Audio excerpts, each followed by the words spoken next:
Why, hello everyone! I'm your lovely host Innocent, and welcome back to another CreepyPasta reading. On my last video for Laughing Jack, I had a wonderful comment by someone titled, "Talk Less, Internet More." And side note, their icon is Oma from Danganronpa, which makes them wonderful in my book. Anyway, they said that I should read Russian Sleep Experiment, because it's one of their favorites, and I'm gonna comply to that. So, without further ado, let us read the Russian Sleep Experiment. Russian researchers in the late 1940s kept 5 people awake for 15 days, using an experimental gas-based stimulant. Sounds like a fun 15 days to me. They were kept in a sealed environment to carefully monitor their oxygen intake so the gas didn't kill them, since it was toxic in high concentrations. Those dang Russians experimenting on people with poisonous things. That was a joke. This was before closed-circuit cameras, so they only had microphones and 5-inch thick glass, porthole-sized windows into the chamber to monitor them. The chamber was stocked with books, cots to sleep on, but no bedding, running water, and toilet, and enough dried food to last all 5 of them over a month. The test subjects were political prisoners, deemed enemies of the state during World War II. Everything was fine for the first 5 days. The subjects hardly complained, having been promised, falsely of course, that they would be freed if they submitted to the test and did not sleep for 30 days. Their conversations and activities were monitored, and it was noted that they continued to talk about increasingly traumatic incidents in their past, and the general tone of their conversation took a darker aspect after the 4-day mark. When you're a prisoner of war, why would you talk about happy things? Come on. That just seems dumb to me. And it keeps you guys awake to think of the past. Nobody wants to think of the past, especially if it's traumatic, and then go to bed. Fuck that. After 5 days, they started to complain about the circumstances and events that led them to where they were and started demonstrating severe paranoia. They stopped talking to each other and began alternatively whispering to the microphone, and one-way mirrored portholes. Oddly, they all seemed to think they could win the trust of the experimenters by turning over their comrades, the other subjects in captivity, with them. At first, the researchers suspected that this was an effect of the gas itself. Not that they were just going crazy because they didn't sleep. Jesus. After 9 days, the first of them started screaming. He ran the length of the chamber repeatedly, yelling at the top of his lungs for 3 hours straight. He continued attempting to scream, but was only able to produce occasional squeaks. That's what happens when you don't stop screaming. Well, at least he remembered to breathe. The researchers postulated that he had physically torn his vocal cords. The most surprising thing about this behavior is how the other captives reacted to it, or rather didn't react to it. They're all going crazy. You're not letting them sleep. It's been 9 days. I wouldn't care in that state at all. Fuck that. Hell, it would be keeping me up. They continued whispering to the microphones until the second of the captives started to scream. The 2 non-screaming captives took a book apart, smearing page after page with their own feces and pasting them calmly over the glass portholes. The screaming promptly stopped. So did the whispering to the microphones. Look, they're going crazy. And they've come to terms with they're crazy. It just happens sometimes, jeez. After 3 more days passed, the researchers checked the microphones hourly to make sure that they were working, since they thought it impossible that no sound could be coming with 5 people inside. The oxygen consumption in the chamber indicated that the 5 must still be alive. In fact, it was the amount of oxygen 5 people would consume at a very heavy level of strenuous exercise. On the morning of the 14th day, the researchers did something they said they would not do to get a reaction from the captives. They used the intercom inside of the chamber, hoping to provoke any response from the captives they were afraid were either dead or vegetables. They announced, "We're opening up the chamber to test the microphones. Step away from the front door and lie flat on the floor, or you will be shot. Compliance will earn one of you your immediate freedom." To their surprise, they heard a single phrase in a calm voice response. "We no longer want to be freed." Debate broke out among the researchers and the military forces funding the research. Unable to provide any more response using the intercom, it was finally decided to open up the chamber at midnight on the 15th day. The chamber was flushed of the stimulant gas and filled with fresh air, and immediately voices from the microphone began to object. 3 different voices began begging, as if pleading for the life of a loved one, to turn the gas back on. The chamber was opened, and soldiers sent in to retrieve the test subjects. They began to scream louder than ever, and so did the soldiers when they saw what was inside. 4 of the 5 subjects were still alive, although no one could rightly call the state that any of them were in life. What happens when you're awake for 15 days? You become crazy. Your brain needs sleep, and you can't trick your brain with chemicals from inhalation to trick it into being like, no, you got sleep, you good? Bitch, that doesn't work. No. Hell, for all I know, they could see God or something, and they've been like, well, God abandoned us, fuck it. But we like this feeling, keep us awake for longer. I don't fucking know, let's continue. The food rations past day 5 have not been so much as touched. There were chunks of meat from the dead test subject's thigh and chest stuffed into the drain in the center of the chamber, blocking the drain and allowing 4 inches of water to accumulate on the floor. Precisely how much of the water on the floor was actually blood was never determined. All 4 surviving test subjects also had large portions of muscle and skin that were torn away from their bodies. The destruction of flesh and exposed bone on their fingertips indicated that the wounds were self-inflicted by hand, not by teeth, as the researchers initially thought. This all seems normal to me. Where's the scary shit? Closer examination of the position and angles of the wounds indicated that most, if not all of them, were self-inflicted. Okay.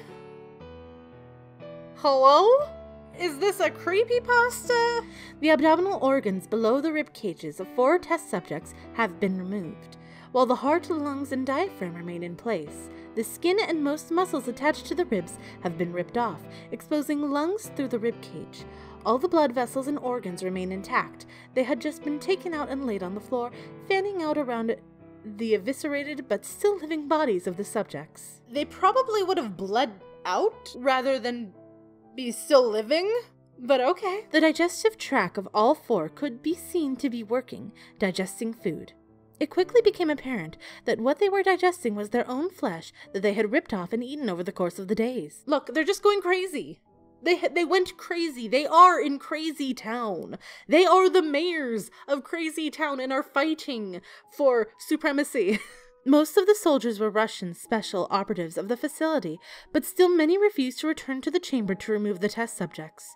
They continued to scream to be left in the chamber and alternatively begged and demanded that the gas be turned back on, lest they fall asleep. To everyone's surprise, the test subjects put up a fierce fight in the process of being removed of the chamber. One of the Russian soldiers died from having his throat ripped out. Another was gravely injured by having his testicles ripped off, and an artery in his leg severed by one of the subject's teeth. I'm sorry, that's not funny, but just imagine a very stern-looking, tall Russian man soldier trying to remove a malnourished, bloody person that's been ripped open in the abdominal cavity, dying, or that was an injury, but just imagine, because they would have to rip through the pants of the uniform and probably the fabric of their underwear to even get a good grip on their testicles, and then proceed to rip them off. Oh, that's funny. Another 5 of the soldiers lost their lives, if you count the ones that committed suicide in the weeks following the incident. In the struggle, one of the 4 living subjects had his spleen ruptured and bled out almost immediately. And the whole removing their internal organs and still being alive didn't make them bleed out? You good, writer? Hello? The medical researchers attempted to sedate him, but this proved impossible. He was injected with more than 10 times the human dose of morph, derivated, and still fought like a cornered animal, breaking the ribs and arm of one doctor. When heart was seen to beat for a full 2 minutes after he had bled out to the point that there was more air in his vascular system than blood. I'm sorry, just the start of that sentence threw me off and I can't. Hello, English? You alright there, buddy? Even after it stopped, he continued to scream and flail for another 3 minutes, struggling to attack anyone in reach, just repeating the word more over and over, weaker and weaker, until he finally fell silent. Okay, one, that's impossible because you need your heart to beat to pump blood through your veins to actually move your muscles. Just saying. I mean, electricity can be used in some cases to make it move, but that's electricity. And it's playing with your tendons and not your muscles. Anyway, the surviving 3 test subjects were heavily restrained and moved to a medical facility. The 2 with intact vocal cords continuously begged for the gas, demanding to be kept awake. The most injured of the 3 was taken to the only surgical operating room that the facility had. In the process of preparing the subject to have his organs placed back within his body, it was found that he was effectively immune to the sedative that they had given him to prepare for the surgery. I'm sorry, I heard something on the other side of my wall, but the other side of my wall is the outside of my house, so I'm not concerned. If you hear anything, let me know. He fought furiously against the restraints when the anesthetic gas was brought out to put him under. He managed to tear most of the way through a 4-inch wide leather strap on one of the wrists, even though the weight of a 200-pound soldier holding that wrist is, well... Oh, even through. I can't read.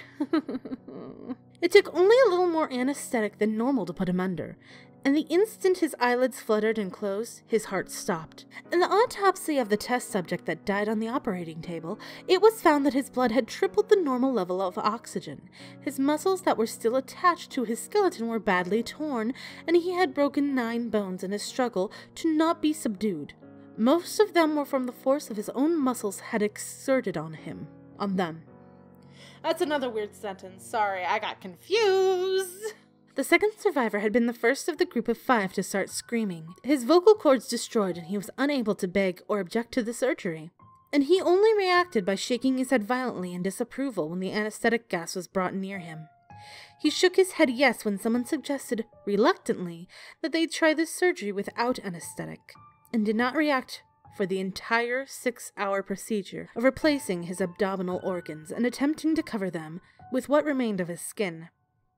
The surgeon presiding... Oh, Jesus, I really can't read tonight. Hello! The surgeon proceeding stated repeatedly it should be medically impossible for the patient to still be alive. Well, I'm glad I'm not the only one thinking this. One terrified nurse assisting the surgery stated that she had seen the patient's mouth curl into a smile several times whenever his eyes met hers. I mean, maybe he just thought you were cute. I don't fucking know. They went crazy, man. Pain and crazy don't always meet. And you said that this gas was toxic and poisonous. Maybe it did something in their brain where, like, one of the nerve endings disconnected or something happened with their brain. I am pointing at my head and poking my skull, but maybe something happened where one of their nerve endings or somewhere in their brain, their pain receptors turned off. That could be a possibility. Anyway, let's continue on with the story. When the surgery ended, the subject looked at the surgeon and began wheezing loudly, attempting to talk while struggling. Assuming this must be some sort of drastic importance, the surgeon had a pen and pad fetched so the patient could write his message. It was simple. Keep cutting. The other 2 test subjects were given the same surgery, both without anesthetic as well, although they had to be injected with a paralytic for the duration of the operation. The surgeon found it impossible to perform the operation while the patients laughed and while the patients laughed continuously. Once paralyzed, the subjects could only follow the attendants' researchers with their eyes. The paralytic cleared their system in an abnormally short period of time, and they were soon trying to escape their bonds. The moment they could speak, they were again asking for the stimulant gas. The researchers tried asking why they had injured themselves, why they had ripped out their own guts, and why they wanted to be given the gas again. Only one response was given: I must remain awake. All 3 subjects' restraints were reinforced, and they were placed back into the chamber awaiting determination. Yes, that is the word determination, innocent. Good job. As to what should be done with them. The researchers, facing the wrath of their military benefactors, in quotations, for having failed the stated goals of their project, consider euthanizing the surviving subjects. The commanding officer, an ex-KGB, instead saw potential, and wanted to see what could happen if they were put back on the gas.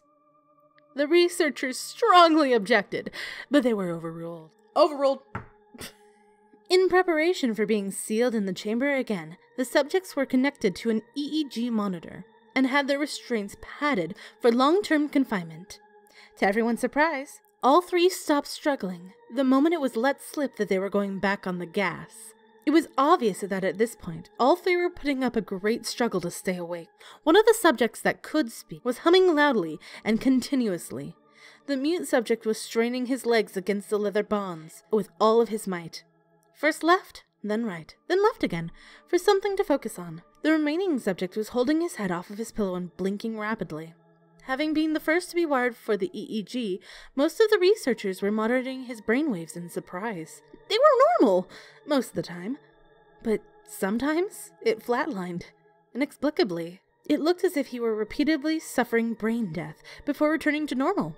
As they focused on paper scrolling out of the brainwave monitor, only one nurse saw his eyes slip shut. At the same moment, his head hit the pillow.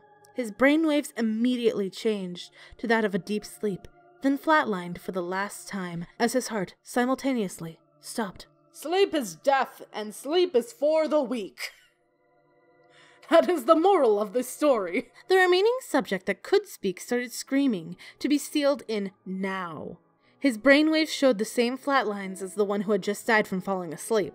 The commander gave the order to seal the chamber with both subjects inside, as well as 3 researchers.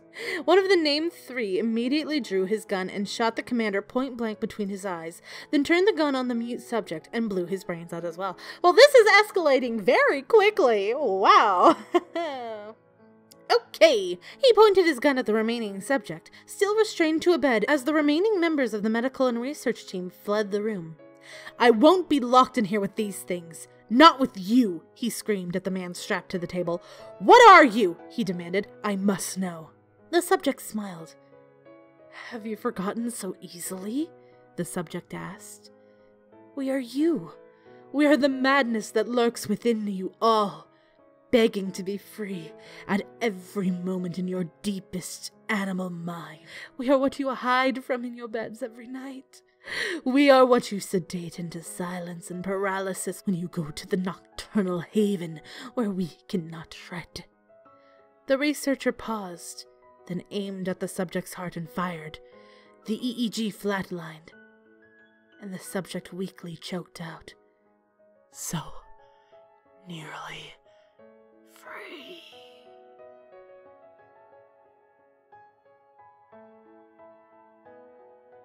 Oh, that was it. Okay, sure. Okay, that was a story.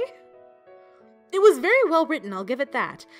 But I think another form of telling the story would have been more appropriate than this.